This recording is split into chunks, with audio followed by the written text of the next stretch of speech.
good to see that you came back. Yeah. Now, I have to say, after hearing him speak, I am so glad that I have something orange or black to wear tonight. Because believe me, you would not want the other option on me.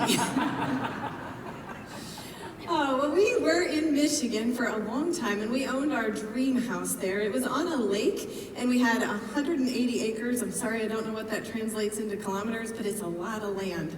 And it had 2 lakes on it, actually. And our home was up on a hill from the lake. But we had a problem. We had this animal called a beaver, and the beaver with the big teeth was chopping down our trees and making dams on our property. Now that doesn't sound like a big deal, except that when he made the dams, he blocked the water from flowing, and it actually flooded a whole section of acreage and killed all of the trees, which would kill all of the animals that were in the trees. It killed everything. Then he had the audacity to come up onto our property and ate all of our rose bushes, all of our flowering trees, right down to the ground. This became an enemy. Chris took care of it how Chris takes care of things. And he had the right gun. And so we trained our children to tell us when they saw the beaver so Chris could take aim. And so we were sitting at the house one day, and I look outside and I saw that familiar V, you know, because when the beaver swam, it made a V behind him going across the lake. And I said, "Beaver!" And Chris ran and got the gun. He went to one section of the house, and I ran to the kitchen so I could get my binoculars and look out and see the lake to see my husband, my hero, hit his target, you know? And so I grabbed the binoculars, and just as I get them to my eyes, I hear bam! And I look through the binoculars, and I realize they're ducks making the V. So I said, "No, they're ducks." And he said, "No, it didn't. I still see it." I said, "No, don't shoot. It's a family of ducks." It was a mom duck and a dad duck and little baby ducks in between. And they were swimming along in the water so tightly together that you couldn't even tell it was not one animal. I want to talk to you today about your family.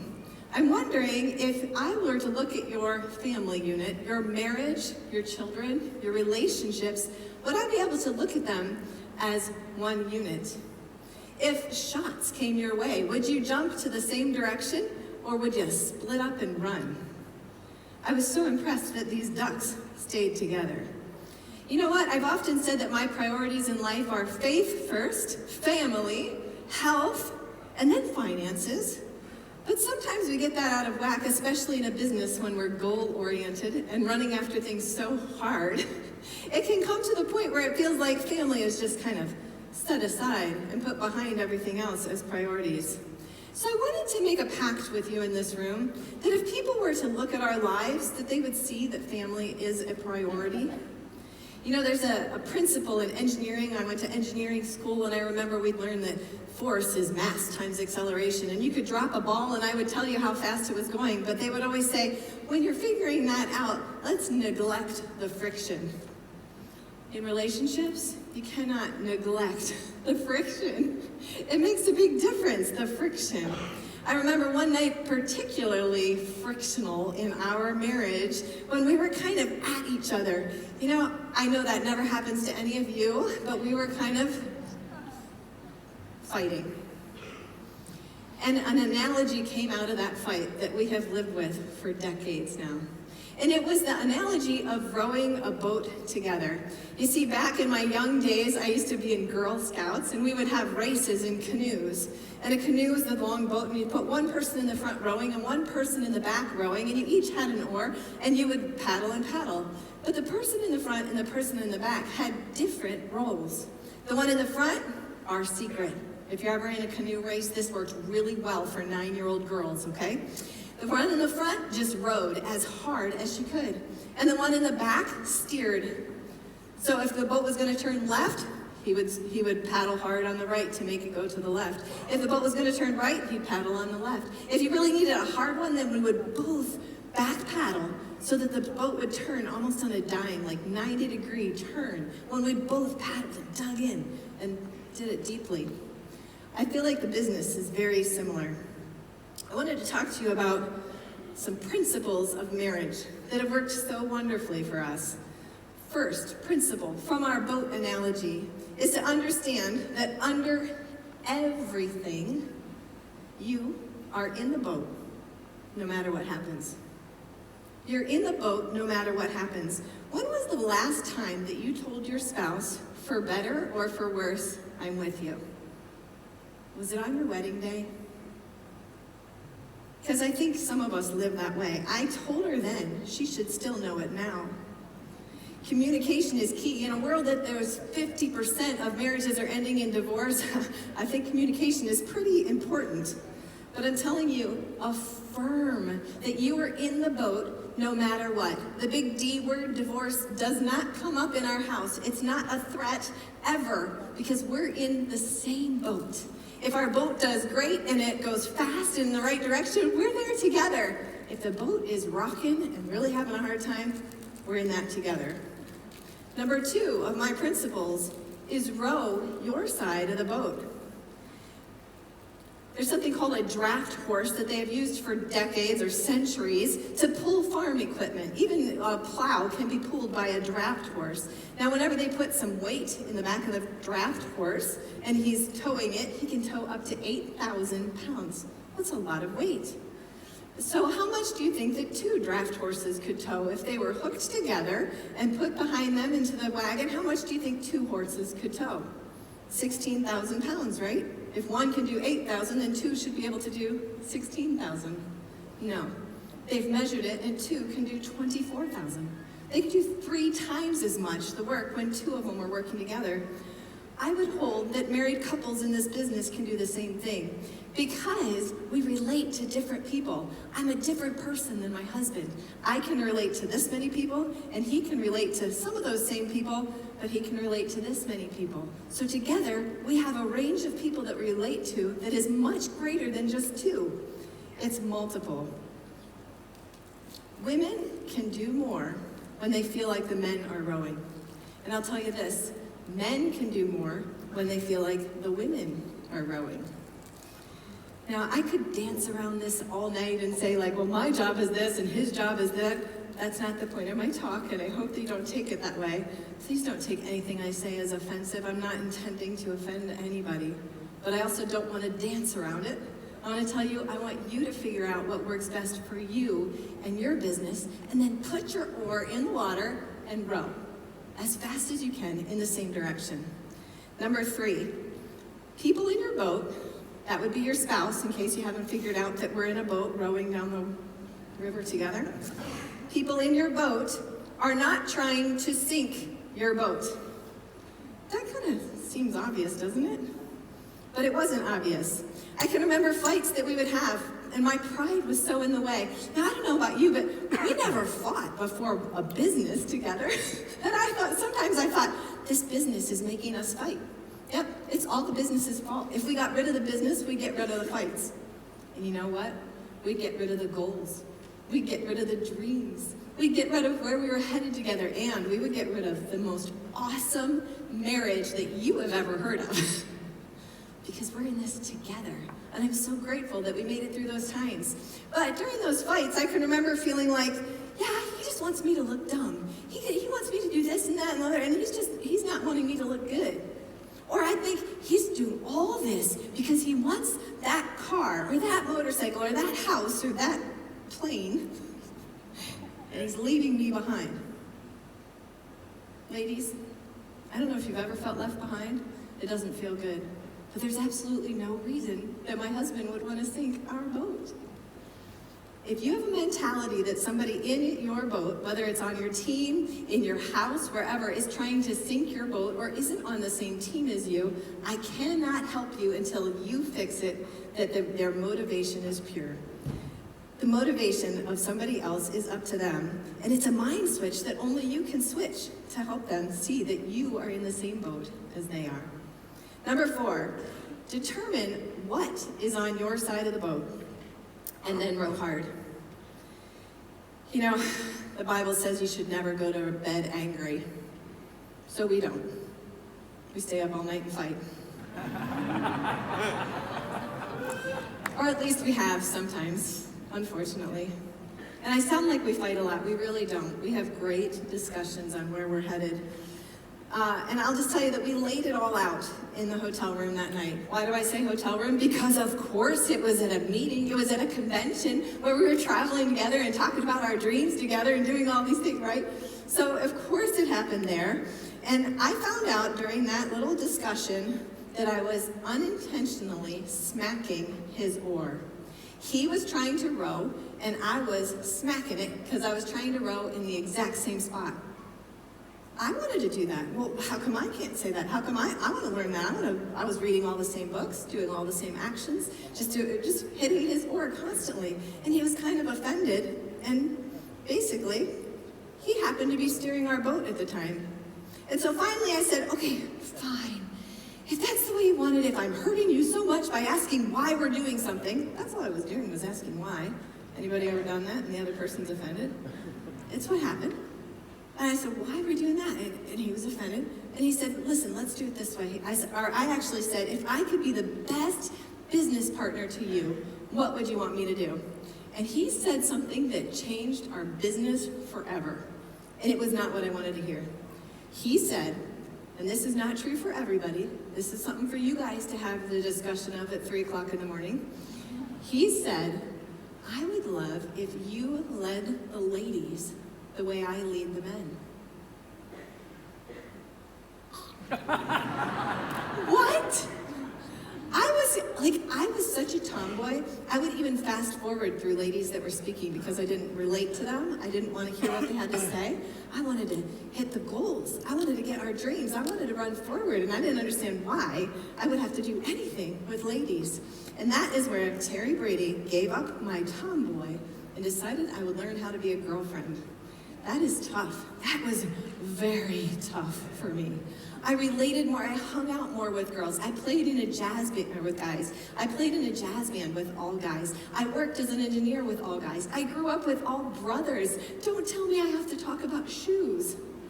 But I'm telling you, when I switched my focus, I realized there are a lot of ladies that were just praying for a friend to come into their life, to show them the difference that could be inspired in them if I could just reach them. And they weren't relating to my husband, they were relating to me. If couples are building our business, then couples need to think the same. So yes, we need to read the books. Yes, we need to be at the meetings together. How can you possibly have an entrepreneurial mindset if one of you is doing something different and the other one is here? It makes such a difference. But what happened to me when I started rowing my side of the boat is I started making some personal goals for me, unrelated to my husband. I set goals for fitness. I set goals for spiritual growth, finding a spiritual mentor, reading the Bible more, all these things. And I still did a lot of other things behind the scenes, like buying the grocery, dealing with the children, doing the laundry, all those things that you get to hire out one day if you're interested in doing that. But I just wanted Chris to reach his highest potential, that he could continue rowing his side of the boat without being bothered. Does that make sense? Yeah. Number 5, affirm one another. Affirm one another. What I mean by that is I, as a business owner, will go into a room and I want the people in that room to feel better when I leave than when I arrived, right? You know people who, when they leave, like the cloud leaves, and you're like, oh, phew, finally we can see again? I wanted to be the sunshine person, where the room got sunny when I was there. Do we feel that way about our spouses? Was my husband feeling better when I was with him than when I was gone? Affirming one another does that. I can remember one time Chris was up in his office working and he came downstairs and he said, I'm so excited. I got 200 emails returned. I wrote 3 more chapters of the next book and I contacted blah, blah, blah. And he just started listing all these things he did.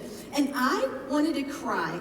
Part of it was just complete, total jealousy, I'll be honest. Because my day that day had been changing diapers, it had been a lack of sleep from the night before, it had been doing stuff that was, cleaning up stuff that wasn't even messy when I woke up that morning. Like, I really think that the day would have been better, I would have had more checks done in the box if I just hadn't even woken up that day. Because all that happened was my checklist got bigger. And I almost cried looking at him when he was so productive. Did I forget he was in my boat?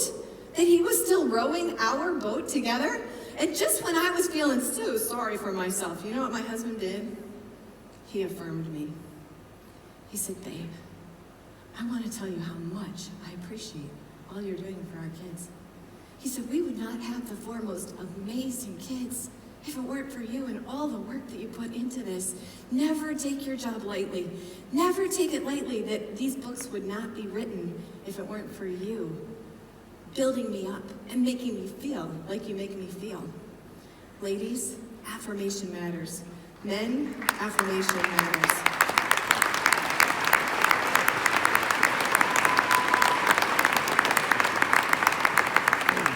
My heart breaks when I hear of a woman who says that her husband's always asking her, what'd you do? How come you're not getting anything done?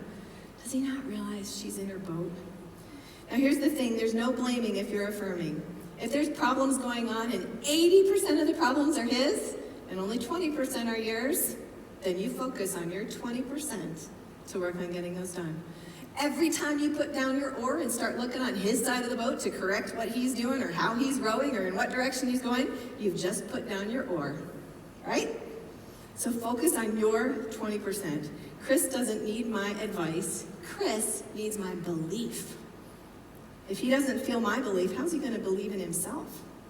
Some women are so busy trying to make good men that they make really awful women.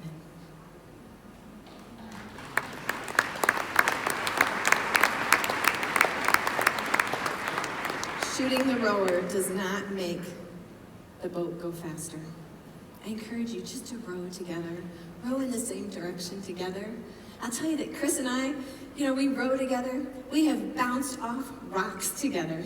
We have rested in the eddies all over the world together. And by God's grace, we'll survive any rapids that come our way because we're together. I remember one particular anniversary that was just so memorable to me. That year I had gone through some severe health challenges. I had a brain tumor that was taking over one section of my brain. And I needed to have the surgery very quickly. We had 2 weeks notice before I had the surgery where they go in and they do all this stuff. And they were pretty sure they could save me. I'll be honest, they thought that this is something they said, we're gonna do everything we can to avoid hitting this vein that it's on. But the problem is that it's on the nerves for your mouth. So they set up another team to come in and give what's that called, feeding tube, so that I would be able to eat. But what that meant is that I would be a handicapped person for the rest of my life, not able to use my mouth to talk. I know some of you men think that sounds really good, but it was not. It was a horrible, horrifying year. But the anniversary that came that spring, our anniversary's in May, Chris said, hey, I want you to reserve this Saturday night. And I was like, really? Like, what are we gonna do? Of course it wasn't our real anniversary because we never celebrated on the actual day because we were always building business. And so he said, I want you to reserve this Saturday night for just me. I said, oh, okay. Do you want me to get a babysitter? He said, no. That was always my side of the boat. He said, no. He said, I'm doing everything. I don't want you to do anything. And so he got a babysitter. And I said, well, where are we going? He said, we're staying right here. Just come on in here. So I go into the kitchen. He said, I know that home is your absolute favorite place to be now that we have our dream home. He said, so we're just gonna sit here and have dinner. Sure enough, he had had the babysitter, the nanny, pick up dinner for us, surf and turf. And she came in and she put it out on the table, and Chris had already gotten out the best dishes and set the table for us. And we sat there and we watched the sunset, while we were eating, I should say. I saw somebody walk by behind me and I said, hey, was somebody supposed to be here? He said, yeah, just listen. Sure enough, it was a violin player. I'm a musician. I love live music. Well, the violin player was joined by a string quartet that walked into our living room and played music for us while we just sat there having dinner. After dinner, we got up and we went into the couch and listened to the music and watched the sunset on the lake, and somebody else took care of whatever was going on in that kitchen. It was amazing. As we were sitting there on the couch, I heard somebody else walk by. I said, is somebody else supposed to be here? He said, yeah. Don't think about another thing tonight. Sure enough, another person came in. They were carrying something big. They went upstairs and set up a massage table. Wow. So we went upstairs and we each had massages. in our master bedroom overlooking the lake. And when the massages were done, he said, I know there's one more thing that you want. And I was thinking, I think that's one more thing you want. But he said, we're going on a walk. I said, really? It's dark outside. Where are we going on a walk? Sure enough, we go outside. I love the outdoors, and I especially love a moonlit night, because in some countries, the sun goes down. And the moon comes up. And when there's no other lights anywhere, you can still see because the moon is so bright. And we walked down to the lake, and we sat in this little swing right by the lake, and we're looking out at the water, and he's holding my hand, and he said, I want you to know, I love you. And that darn beaver swam by right then.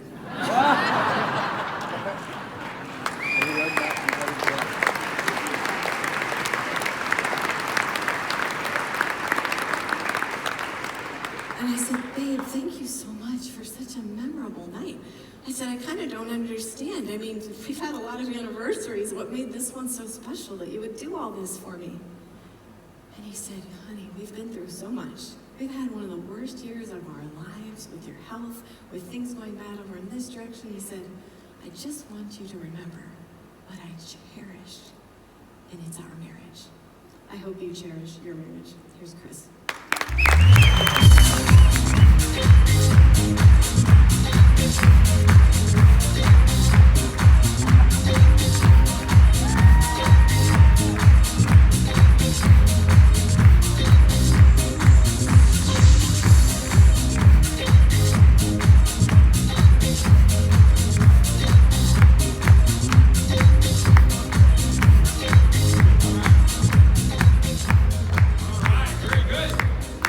Terri, Brady, what'd you think? I'm making sure he's bringing something out. I think he probably will. One of the things that I find a lot in our industry, and I find helpful to teach, there it is, all right, very good, is that you don't know what you don't know. And I used to say this all the time in meetings. You don't know what you don't know. Even in opportunity meetings, when new people would come, and they would, and one time a couple came to an opportunity meeting, I was describing the whole business, and years later, the wife admitted to me that I had offended her husband that night by saying, you don't know what you don't know. And they argued in the car, and she said, well, he didn't say you don't know anything. He said you don't know what you don't even know. And anyway, they went back and forth arguing. But if you think about it, it's really true. We don't know what we don't know, right? How could you know what you don't know? You can't possibly know what you don't know because you don't know it, right? So, all right, we don't know what we don't know. But there's another one, too. Some of what we know, we've forgotten, right? You might have heard it said somewhere throughout the weekend that I was once an engineer. I have a master's degree in engineering, and I've forgotten all of it. I've forgotten more than all of it. I've forgotten all of it plus more. I don't remember anything about any of it. If our children ever need help on their math homework, it's always Terri. I always send them after Terri. I can't remember any of that stuff. So I'm here like me. You've forgotten some of what you used to know. Exactly. I lived in Japan once. I could sort of speak the language, but it's been many years. I haven't been back, and I have no idea how to speak Japanese anymore. I've forgotten something that I used to know. I don't know anymore, sadly. So you don't know what you don't know. Some of what you know, you've forgotten. And how about this one? Some of what you know just isn't so. Let me illustrate that, for instance. Song lyrics. Oh, yeah. Nowadays, you can Google and find out what the song is really saying. But some of us are old enough to remember before Google, and you couldn't look up lyrics. And you'd be in the car, and the song had come on, and you're singing along, and some passenger's looking at you. Is that what you think that says? And there are are some famous songs in English where you have no idea what they're saying. Everybody makes up their own. So some of what you know, you don't know what you don't know. Some of what you know you've forgotten, and some of what you know just isn't so. So what do you know? That's the question. You know? Doesn't this, now you go through that little thought progression, you get to this point in that equation there, and doesn't it make know-it-alls seem kind of weird? Like, they don't know what they don't know, some of them know what they've forgotten, some of them know, and some of them know isn't so, you know? So they don't know, they don't know. But they don't know they don't know, and they want to act like they know, so you'll think they know, but you know they don't know. But the weird thing is they don't even know they don't know what they don't know. They think they know what they don't know. Oh, you've been making presentations, right? Because that's where you meet these people. Well, let me zoom in on that third one. Things you know that might not be so. You see, one of the things I had to learn between being brand new in this profession and having big financial success with it was I had to get the right mindset. I had been raised a certain way, and I had a certain perspective on the world, and I had a certain view of money. We happened to be massively in debt. And I had almost everything about wealth, I had it wrong in my head. And in order to acquire wealth and to get to a point where I was living the life I always wanted, to have the dreams come true that we wanted, I had to think differently. I tell people, you can't take your same old junky self into a bright new future. You'll only darken it. If you want a magnificent life, you kind of have to become a magnificent person. Like, you have to become worthy of the dreams you have for yourself. Does this make sense? Yeah. And so you have to unlearn some things that maybe you learned incorrectly. Let me give you another example just before we go into the real examples. There was a time way back in my existence when I was young, really young, when I thought girls had cooties. You ever had that when you were a kid? You know, everybody thinks, stay away from girls, there's something wrong with them. And then somewhere in there, you realize that it's quite the opposite, right? And so I got new information.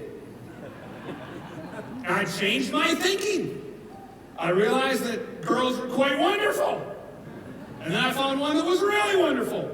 And hung on tight, as you just saw, right? So new information. So you can make new decisions upon new information. Well, you can have a new life based on new actions, based on new decisions, based on new information. And I don't have to tell you this, you're here. You're investing time and effort to be here this weekend to learn new information and to train your mind and your attitude to go after a life you can't currently own, right? So I commend you for that. Give yourselves a hand for being here this weekend, because that's a huge step in the right direction. Absolutely.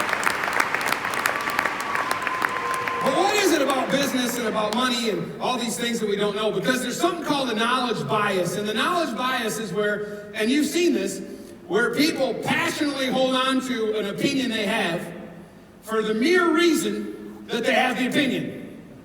You ever met anybody like this? They cling to some opinion that they have, and it may or may not be informed by much fact, but they cling to it because they have it. It's my opinion, therefore it must be right, and I'm going to strongly hold it. We call that passionate ignorance. Those are the ones that don't know they don't know, but they know, even though they don't know, and you know they don't know, you know. And because of that, people, all of us, tend to fall into the trap of not demonstrating critical thinking. Elon Musk he's not really the founder, but he's in charge of Tesla now, and he's the founder of SpaceX. He's just an amazing guy. You've probably all heard of him. And he talks about first principle thinking. And one of the reasons he knew that a privately funded private corporation, or a publicly traded, but a corporation and not a government agency, could do well in space exploration was because he was in the shower one day and he was thinking about rocket propulsion physics in his mind. Is this what you think of in the shower? Yes. Rocket propulsion physics? I tend to think of songs that I don't know the lyrics to, but here's this guy thinking of rocket propulsion physics, and he's reasoning in his head how many US dollars it takes per pound of thrust of a rocket to go a mile.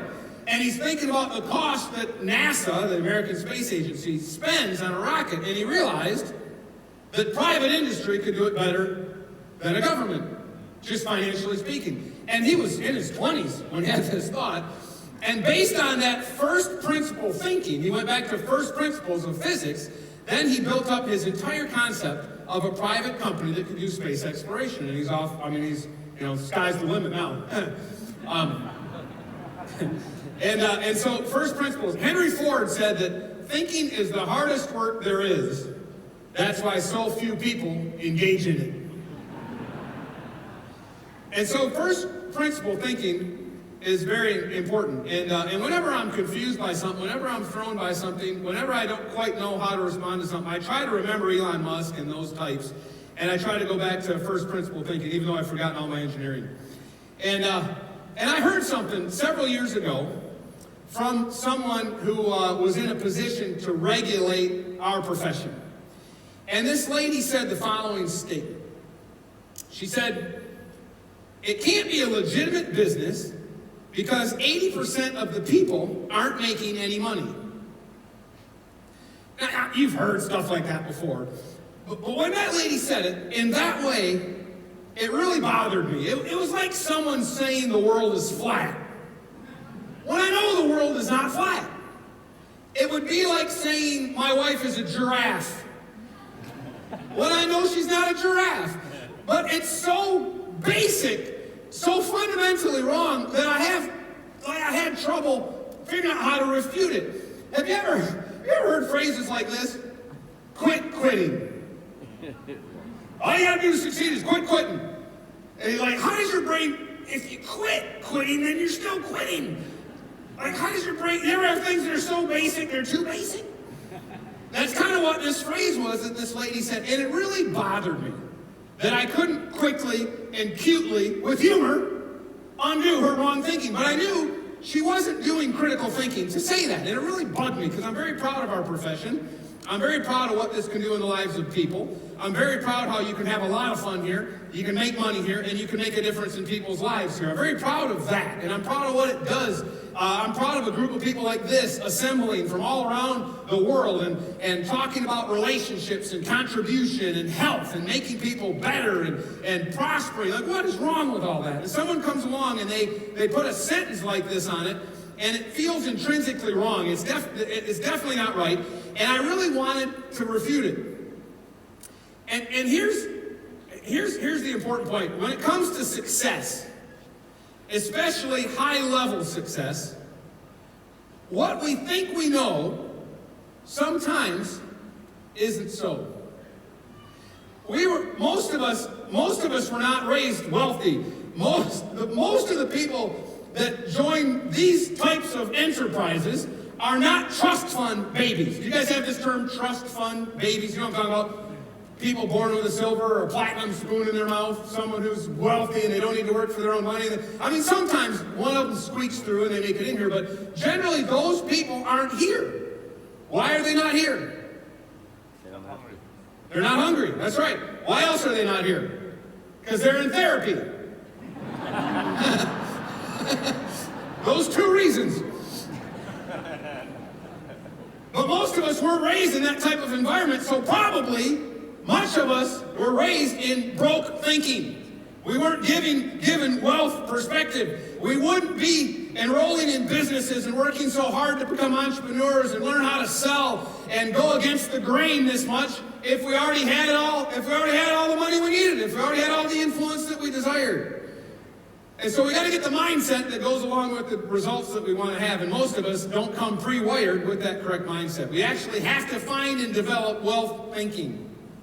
And this is where people go wrong. What they do is they tend to impose their own idea of reality on the territory, and they don't actually get real data and make a map that really represents the territory in their mind. And they just take as sufficient everything that they currently think to this point in their life, and they sit in judgment on everything and they think they're right. Does this sound like any prospects you've ever run into? Sounds like a lot I've met. But we want to make sure that the map actually matches the territory. So then we can navigate the map much more successfully. Does this make sense so far? Yeah. All right. As we say on the U.S. dollar bill, it says, "In God we trust." And there ought to be a little parentheses after that that says, "All others should bring data." So let's look at some actual data. And to illustrate what I'm talking about, I want to look at a scenario totally outside of our profession, totally outside of this. And it's professional actors and actresses. And I'm gonna pull up some Screen Actors Guild data from professional actors and actresses. And I'm gonna draw a little chart here. And this is what most people assume the results would be. If across the bottom, if this axis here is the number of actors, this pen is going dry. I mean, probably my fault from last night. The number of actors, and I'm going to put the US dollar sign here. You can put euro or you can put krona or whatever, but just the money they're paid. So the number of actors versus the amount of money they're paid for acting. Most of us, the automatic assumption is, if I went around the room and you'd never heard me go through any of this material before, most people assume what's called a Gaussian bell curve or a bell curve. Most people assume that some people make a lot of money in acting and some people don't make much, but in the middle there's probably a hump of people that make about the average amount. Most people assume a Gaussian bell curve. You've all seen this kind of thing before, right? You got through school, some of you riding that curve, didn't you? Most of us were graded on a curve. Wherever the smart kids are, that anchors it, and then most of us end up in the middle, and then the slower ones at the back. But we would tend to assume that it follows a bell curve, so that the largest number of actors are making some average amount, and a few make a lot, and a few don't make much. That's where people tend to assume. But according to Google's head of people operations, Laszlo Bock, the Screen Actors Guild data published in 2008 shows that the financial results of actors don't follow a Gaussian bell curve at all. Instead, it follows what's called a power curve or a decaying exponential. It follows a curve that looks like this. And I don't know if you can read these curves, but I'm going to explain it in plain language here pretty soon. So instead of a bell curve, the results actually follow a decaying exponential. Now this is really important. Don't get lost in the geekiness of me drawing graphs. This is really important. Let's go to the data to show what I mean. Let me see if I can explain this with data. According to Bach, and this I'm going to quote him directly. Now this is the guy that runs HR, human resources, for all of Google. He says, quote, very roughly, the bottom third of active Screen Actors Guild members make no money. 1/3 make no money from acting, and the data that he's quoting was 2007, so it's back a ways, but it's still the same every year. And the next third earned less than $1,000. Now, can you convert dollars? If I say American dollars, so you guys can flip it to whatever currency you're used to. Earned less than $1,000. The next group, between the 68th and the 95th percentile, were paid between $1,000 and $100,000. I'm going to draw this out and I'm going to show a slide, so don't have to get too close to your head. The 95th to the 99th percentile actors earned between $100,000 and $250,000. And the top 1% earned over $250,000 in a year. The top 1% of the 1% earned even more. And then he went on to name who some of them were. You're going to know some of these names. Will Smith was the highest paid actor in 2007, and he made over $80 million in earnings. Wow. Not bad. Not bad. Followed by Johnny Depp, who made $72 million. Followed by Eddie Murphy and Mike Myers. They tied, each making $55 million. And then finally, Leonardo DiCaprio made $45 million. And then the list goes on down there. All the broke ones only making $30 million and $20 million. Well, let me show. Hey, great, thanks, man. Let me see if this shows the slide that I want to show. All right, there we go. So I'm taking the decaying hyperbolic bell curve, or the decaying exponential curve here, and I'm putting Laszlo Bock's information on it from the Screen Actors Guild. And you'll notice, way down here at the tail, 1/3 make no money. They're making no money. The next third make $1,000 a year. $1,000. What can you do with $1,000 US? You can have one dinner for 6 at a restaurant in Oslo. I discovered that. So about 1/3 make nothing. 1/3 can eat at TGI Fridays with 6 of you and pay, I don't know, 3,500 kroners or whatever it was. And then the next little bit here, and then there's a few who make a lot. As a matter of fact, the interesting thing is, if you look at this, most actors and actresses And you're gonna agree with this because you've seen a lot of bad movies. How many have seen a bad movie or two in your life? How many have seen a bunch of them? You think, how do they even make this, right? Listen to this next statement, and this will explain it. Most actors and actresses are below average. Now, if you're bad at math, you're thinking, how can there be most below average? Because the middle is the median, not the average. In this type of a curve, most are below average. Most are below average, and only a very few are above average. And look at how low the average income is compared to Will Smith and Johnny Depp and the others. Does this make sense? It just relationally, spatially, you don't have to understand graphing in real detail, and some of you do, and you can correct how I did it. I probably did it wrong. But the point is that for actors and actresses, it doesn't follow a bell curve like we might expect at all. Instead, it looks like that. Now, what does that have to do with us? This is exactly how success works in all categories where there's not a government or an artificial imposition placed on the results. Nobody governs what gets paid to actors and actresses around the world. Nobody governs that. Maybe in North Korea or something, but most of the rest of the world probably not. Nobody governs it. There's no guarantee that when you drive or fly to Hollywood in Los Angeles, California, there's no guarantee that you're going to make it. There's no minimum wage. Nobody says that you're going to make this much and then hopefully you can make it. There's no floor whatsoever. No guarantee, no floor, no protection, and most of them starve to death. Not literally, but they have to get jobs doing other things, hoping that they make it someday. At the same time, there's no floor, there's no guarantee, there's no soft landing. There's also no ceiling. There's no ceiling. There's nothing to stop a Will Smith from making $80 million in 1 year. There's no ceiling. And I want to let you know those two things go together. If you want to be involved in something with no limit, you better be prepared to have something that has no floor. Because the only way you can pay for the floor is to apply an upper limit. You have to take the money from the upper limit, and you got to build the floor with the money from the upper limit. Does this make sense? Yeah. It's true this way in professional sports, too. One of my sons is a soccer player on college scholarship. The next one is moving to France next month. I think I might have mentioned that. And he's going to try to make it as a professional football player over here in Europe. And he's facing this. Nobody guarantees him a single euro for playing football.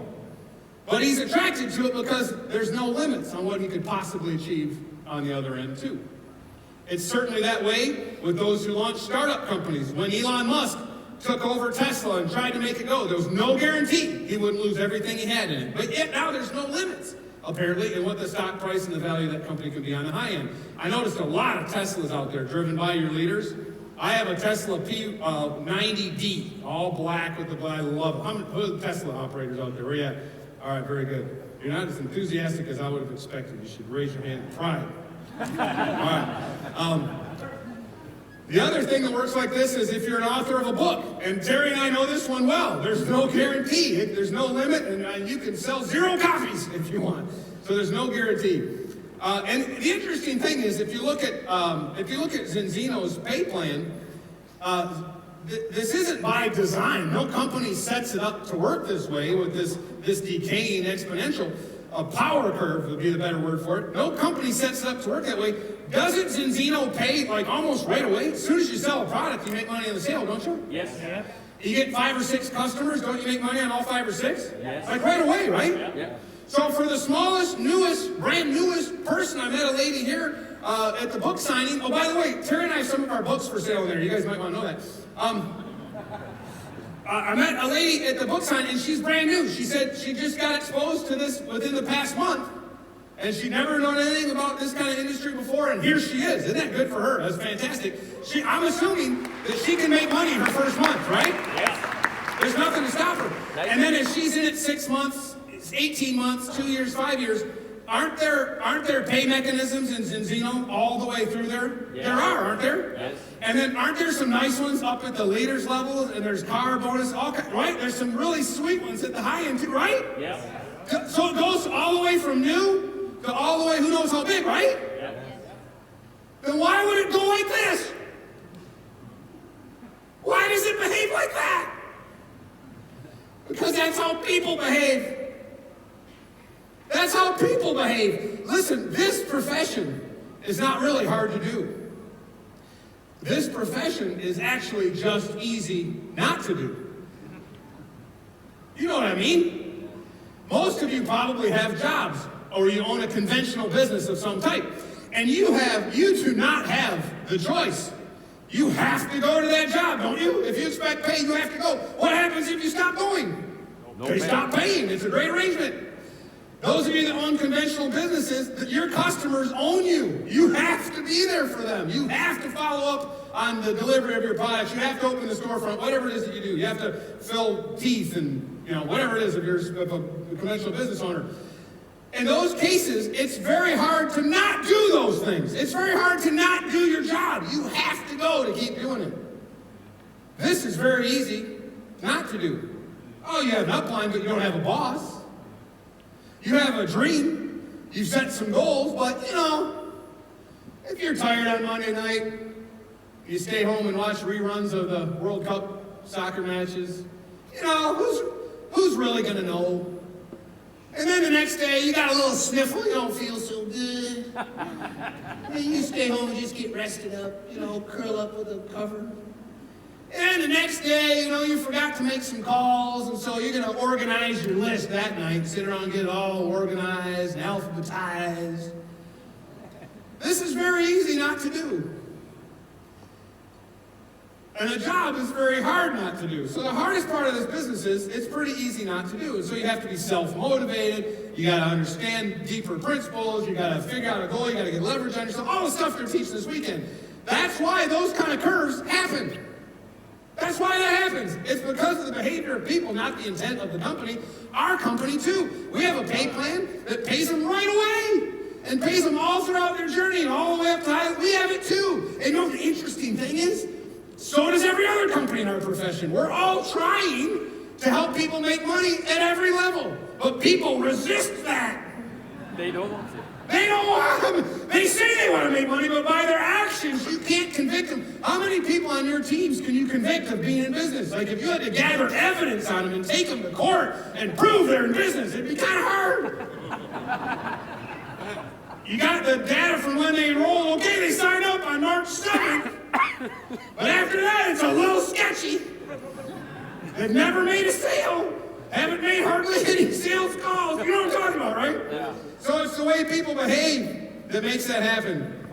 And the reason for this type of curve is whenever you have a free, unfettered, unlimited upside, no guaranteed floor of success, it doesn't work like the bell curve our brains have been programmed to expect. It works like a decaying exponential. That's how success works.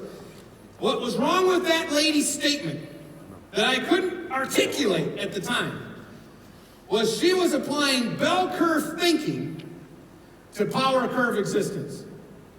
Think about where she works. She works at a government agency. The very definition of a bell curve. She probably would have to try really hard to get fired.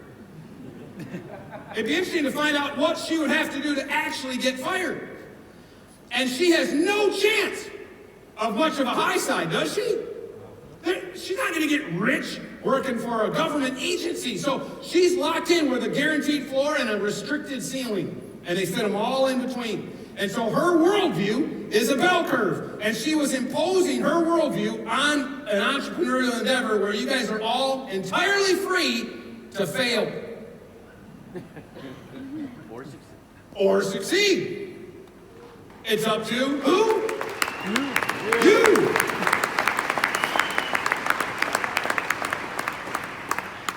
A false application of a bell curve simply won't properly describe the free-to-perform situations in life. Which brings us full circle to the reason there's a Zinzino to begin with. To the reason your leaders do what they do. To the reason you're here doing it with them. Because ultimately, we have two choices in life. The first one is this. We can find a closed system with outside forces that artificially impose a safe and comfortable bell curve. A situation with no chance of high highs, but very little worry about low lows.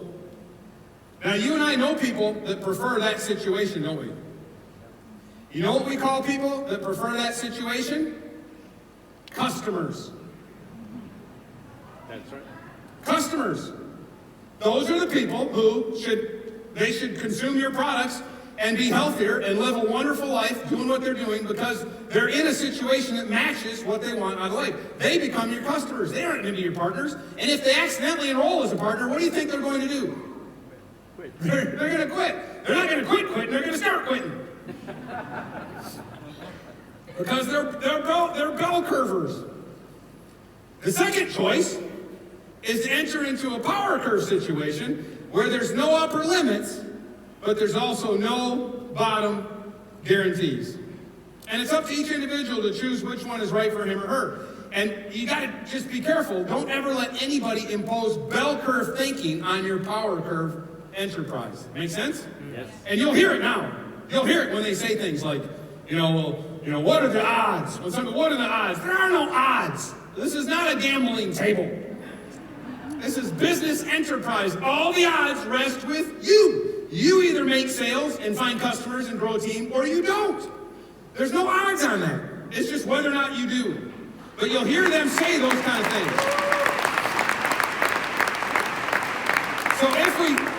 And you got to be careful doing this. Don't go too far, because I probably was a bell curve thinker until Orrin and Lori Woodward got me around training and I opened up to new ideas, just like I used to think girls had cooties, and I've since discovered that they quite don't. So, don't go around labeling people. Let them choose for themselves, but have this mindset that you can interpret what's going on and understand it. And just realize that it's for who it's for. If you ever write a book and get it published, you will learn this very quickly. That despite everything you would ever try to do, you can never please everybody. Would you believe, you wouldn't believe this, my in-laws might. Would you believe that there was actually a lady one time that wrote a negative review about my Month of Italy book? No. Could you believe it? She just didn't get it. She wrote all kinds of stupid stuff that wasn't even right. And she bugged me for a while. She was in my head for a little while. And then I started looking at authors who are really good authors. Ones that I really admired, and I could never write as well as, oh my goodness, they're fantastic. And I looked, and guess what? They had the same lady.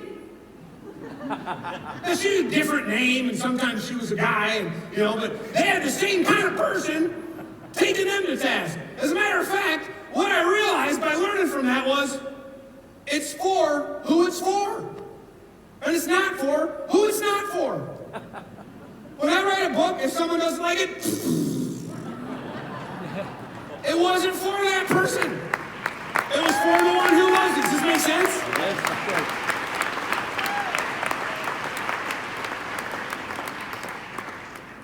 I didn't need to be able to attract every woman in the world, and good thing. I only had to attract the one that I was for. Right? You understand? So it's for who it's for. So with that said, bell curve people are miserable in power curve situations. Because there's no security, there's no guarantees, there's no comfortable middle, and also they end up being exposed and don't like the viciousness of what it feels like to compete openly. Makes sense, doesn't it? Yeah. On the other hand, power curve people are miserable in bell curve situations. This one, lots of you are going to relate to this. Because they feel stifled, limited, undistinguished, and unappreciated. Does that describe how some of you have felt elsewhere in your lives, professionally speaking? Yes. Stifled, limited, undistinguished, unrecognized, unappreciated. That was me. I remember when I was working as a senior engineer at General Motors, I was a salaried employee. In the United States, that means that they tell you the amount of money they're going to pay you for the next year in advance. And then they try to get you to cram as many hours of work into that year as they possibly can, and the money doesn't change. And I didn't like knowing the amount of money I was going to make for the whole next year. Even if I did really well, that's the number. Even if I did super well, that's the number. Well, yeah, but you can count on that money. I don't want to count on that money. I want to blow it up. I want to multiply it by 20. I don't want to count on it. I want to count through it. I didn't like for a whole year, and I got to trudge out so I'm earning that same number. Because I could spend that number pretty quickly. But it took a long time to earn it. Does this make sense? You guys, have you ever felt that way? You know what I'm talking about? Yeah. You're power curvers. Yeah. That's why you're here. So how do we apply this to you? Yeah, absolutely. By the way, I wrote the book Rascal. The guy back in the bookstore asked me, he was holding up two of my, which one should I choose? I'm like, man, that's tough. That's like asking me to choose between my kids. Like, that's hard to say. But I wrote the Rascal book for power curve people. For people who are stepping out from the crowd, going against the grain, working against the current, and aren't satisfied being in a bell curve situation. That's what that book is, to equip you and make you feel good that you're a rascal, to help explain why you are how you are, even if you barely fit in with a party of bell curvers. So anyway, that's what that's for. So okay, so how do we apply this to your life? Well, here's the thing. The first step is to pick your curve. Pick your curve. Which curve do you want to describe your financial life? Power curve, right? That's why you're here, I think. Of course. And the second thing then is to adopt the habits and behaviors that you see that make people successful in the power curve. Make sense? Yeah. However, I have a little secret to share with you, and it's one of the reasons this profession that you and I share is so marvelous. Because you actually don't have to choose. Yet. Most of you came into Zinzino and you already had a way that you were paying your bills, didn't you? Most of you already had a job or a small business that you ran or a profession, something else you were doing. As a matter of fact, most of you, I hope so, you continue that along as you're building up your Zinzino business on the side, and eventually you'll have a point where your side becomes bigger than your front. I'm not talking physique-wise, but there'll be a time when your side gets bigger than your front, and then you can start making some decisions about going what we call full-time. Is this true of most people? Yes. The beauty of what you and I do is that you can do both. You don't have to burn your bell curve bridge yet. You can kind of stay in your bell curve existence to pay your bills and everything, and use that money to invest in your power curve future. So that you can stand in a bell curve situation and finance your power curve future. That's what we did. So we started building up our business on the side while we were each earning engineering salaries, and pretty soon we had 3 incomes coming in. 3 streams of income. And then, as I told you the other night, then Terri stayed home and we started having our family, and then that looked good, and I started staying home too, and we just went to our power curve existence. But we started with a bell curve. And the beauty of this is you can be in disguise. You can be rubbing shoulders with all the bell curvers, and you're really secretly a power curver. And you don't have to burn any bridges. And so you get to do both. That's one of the things that's so beautiful about this profession that most other businesses don't have. Most other businesses require you to borrow a whole bunch of money. Did you have to borrow money to start in Zinzino? No. No. Most other businesses require that you get a building and an office complex. Did you have to get an office complex to start as a Zinzino? No. Most other businesses require you to start hiring employees. Did you have to hire employees to begin here? No. They need phone systems and internet hookup and insurance coverages and all these. Did you have to do any of that to start with? No. No. This doesn't have hardly any of the downsides of a regular business, a regular power curve situation, and yet it has all the upsides. Is this starting to make you feel really smart about your choice? Yes. It should. Yes. It should. Yes. And so then all you do is you go into the world and you find out who the power curvers are and you find out who the bell curvers are. You sell products to the bell curvers and you enroll as partners the power curvers. Now be careful, some might want to switch sides, you never know. Have you ever had a power curver jump back into the bell curve situation? It's, oh, it looks so good to sit on my couch, I'm heading back. They were never really a power curver. They were in disguise. And sometimes you'll find bell curvers that are really in disguise, and once you wake them up to the power curve possibilities, I'm in! I'll do it! I'll be there! I'll come to the meeting! That's what happens. But there's something more. Not only is this profession wonderful, because you can stay in your bell curve existence for a while, momentarily, while you're building your power curve future. Not only is this business wonderful, because it's unlimited on the top side. Because they provide no floor, they can provide a wonderful unlimited top. Not only is it wonderful because it's unlimited, You can work with who you want to work with. You can work in the regions, the zones, the countries that you want to work with. Not only is it wonderful because you're selling products that truly matter in people's lives and can help them be fit and healthier and live longer, maybe have more energy to accomplish things in their life that they maybe wouldn't have if you hadn't come along. Maybe it makes them live longer. I don't know. I don't represent your products. I might be making claims you can't make, but what if someone's healthier? Maybe they live longer, and maybe they see grandkids they wouldn't have seen. I don't know. But it seems to me that a wellness revolution produces those kind of results in people's lives, and you're part of that. Yes. But that's not only it. There's other things that this pays to.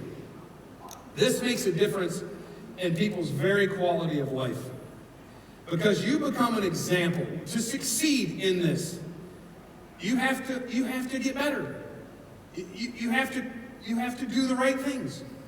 What Orrin and I talk about is you have to be hungry. You have to be teachable.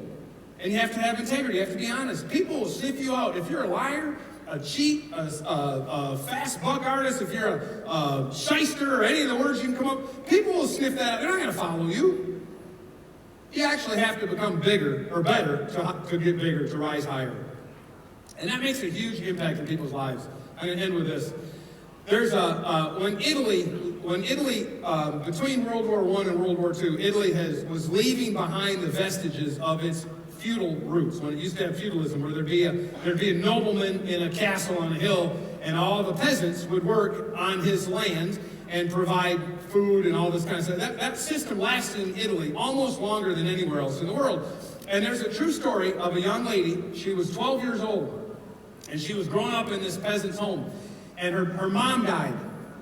And when her mom died, her father put her in the little wagon and loaded up the horses ahead of the wagon and drove the wagon with his 12-year-old daughter in the back of the wagon up to the Duke's house, up to the Duke's castle. This is in Sicily. And he made a deal to sell his daughter to the Duke. Now you might be thinking, what's the Duke doing buying this little girl? That comes out in a minute. But anyway, this little girl then now becomes a ward of the Duke in his castle, and the Duchess, or whatever the terms are. And the little girl would sneak out at night, and she'd run through the village and down through the fields, and she'd sneak back in the bed of her sister, her older sister, and she'd snuggle up and try to pretend that this nightmare wasn't happening. But then the dad would find her and take her back up the hill to the Duke the next day. And this little girl grows up in the Duke's home. They kind of make her a daughter. They kind of adopt her and make her one of their own. And she grows up in this luxury and this wealth. And she had many tearful nights, and her heart was broken. And she had trouble forgiving her dad when he died. And one day, she'd grown up into a beautiful woman of her own. And she was sitting with the Duke. And she asked him, she said, what in the world, what motivated you? Why would you make that deal? What were your designs on me? Why would you buy me from my father? Why would you be part of such a horrible transaction? And he said, listen, my wife was assigned to me in marriage, and we never had a real marriage. We never had a real romance. She was given to me because our family lands were going down. It was the only way to preserve the family wealth was to marry me to another rich countess. And she had, as you know, she was a hard woman.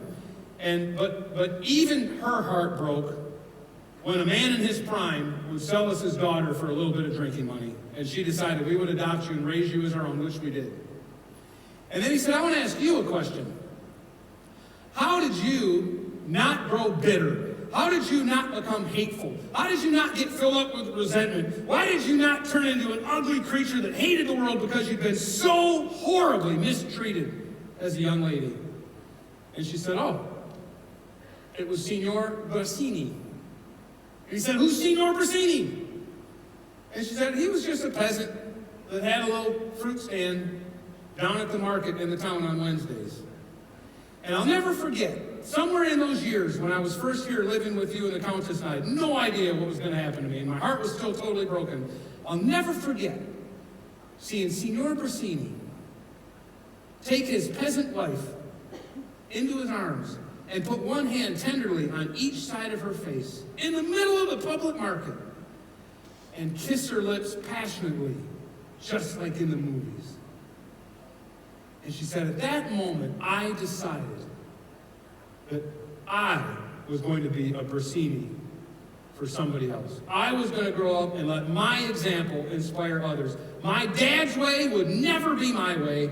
My way would be Brasini's way. Isn't that a touching story? It's true. Here's why I love our business so much. Because you go against the grain. You go against the crowd.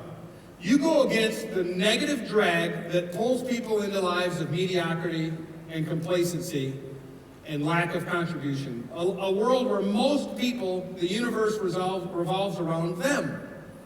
But to build this, you have to look outward and go out and serve and help and give to others. You and I, by doing that, become public examples for other people to see. You and I, can become Brasinis for someone else that's hurting, someone else that doesn't have our privileges, someone else that doesn't know love, someone else that doesn't know safety, someone else that doesn't know comfort, someone else that doesn't know wellness. Whatever it is, we can show the contrary, loving, proper, clean, pure, positive, contributory counterexample to that. You have no idea through this business how many people you can inspire, and you can be a Brasini. Yes, you can prosper financially. Yes, you can have all kinds of fun. Yes, you can drive fancy cars and travel the world. But you will also change lives in the so doing. And I don't know if there's anything better you can spend your life doing. You're in the right place at the right time with one fantastic company led by excellent people. And never forget, you're a Brasini to someone else. Be a great example. Thank you, guys. God bless.